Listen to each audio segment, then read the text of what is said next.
Welcome in on this Thursday, February 12th for this 9 First Alert Weather Extra. I'm Jeff Morrow joining you here in the First Alert desk, and we're talking about a storm threat as we look towards the weekend, and a very important weekend at that is the weekend before Mardi Gras. So we've got tons of parades going on across the area, both Saturday and Sunday, and of course Valentine's Day also on Saturday as well. So the timing of the storms, that's going to be kind of importance number one, and then what to expect with those storms is kind of importance number two. So let's take a look at a pair of models just to get an idea of timing and whether we've got similarities or whether we've got differences. We're going to start things out Friday evening here with our Futurecast as our Barron 3K model. It shows a blip or two showing up here at 7 o'clock. So we've got south downs rolling through Baton Rouge at around this time. I don't think we're going to have any weather issues tied to that. We will have cloudy skies and mild temperatures. So yeah, not too bad for a mid-February Mardi Gras festivity in terms of a parade. For Saturday morning, all is quiet. We're going to stay with the clouds. We'll have that southerly wind flow continue to bring in the moisture. Could see a patch or two of fog, but probably nothing too bad about that. As we pause at 1 o'clock here on our Barron 3K model, you can see from Metro Baton Rouge, pretty quiet as we have a few showers around the area. So we're not going to rule out for afternoon parades on Saturday the potential for at least a passing shower or two, but that's going to be the general trend. Notice how they kind of move in and move out. Limited threat for thunder and lightning at this time. It's not until we get towards the late afternoon, evening hours, we may start to see that become a bit more of a challenge or an issue.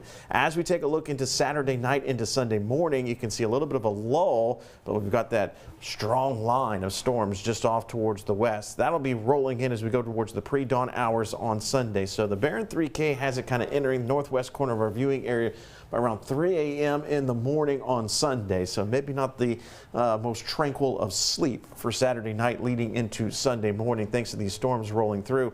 And you can see how that line steadily progresses all the way towards our east by the time we get towards 6:30 in the morning. So kind of a 3 a.m. to about 7, 8 a.m. according to the Barron 3K in terms of the worst of the weather moving through. And then as the front continues to drift through, it shows things kind of staying on the drier side through the rest of the day. Now other models suggest we could see what we call wraparound moisture, where the area of low pressure is close enough to us that it could produce a few more showers and maybe even still a rumble or two of thunder going into the afternoon on Sunday. But right now the Barron 3K model does not suggest that that will be an issue. As we look towards what we're going to be watching from another model, we're going to watch look at our excuse me, I'm trying to get this clicker to work. The graph model. So this is our other Futurecast model. Again, we're going to start out at 7 o'clock Friday evening.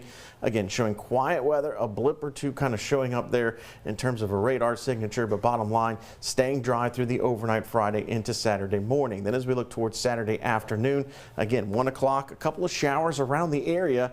And again, it's that passing shower chance for the rest of the afternoon. So limited in terms of scope, limited in terms of impact for what we're expecting now for Saturday afternoon. That's an improvement. We're hoping that this trend continues as we get a little bit closer to Saturday. But as we look towards Saturday night into Sunday morning, Futurecast has once again that line of storms. This is the graph model again, showing kind of northwest corner of our viewing area a few hours earlier than the Barron model. It kind of rolls right through Baton Rouge by around 2:30 in the morning and then is out of here by the time we get towards say 4 or 5 o'clock. So graph a little bit quicker with the line, Barron 3K a little bit later with the line, but still the overall time frame looks to be overnight. So Saturday night into very early Sunday morning.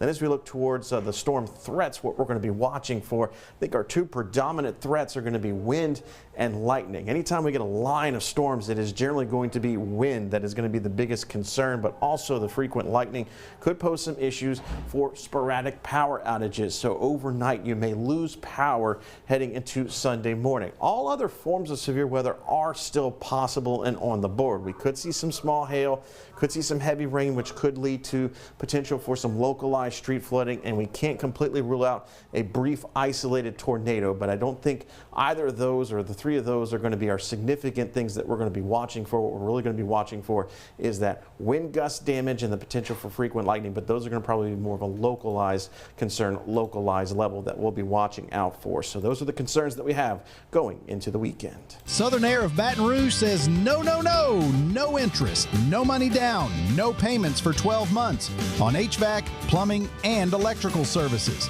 Scan the QR code on your screen to learn more. I'm lawyer Locke Meredith. If you're battling an insurance company because of a wreck not your fault and they're not calling you back or being fair, whether you hire us at all, give us a call, 272-5555, or email Locke Meredith, Sean Fagan and Associates. You have nothing to lose.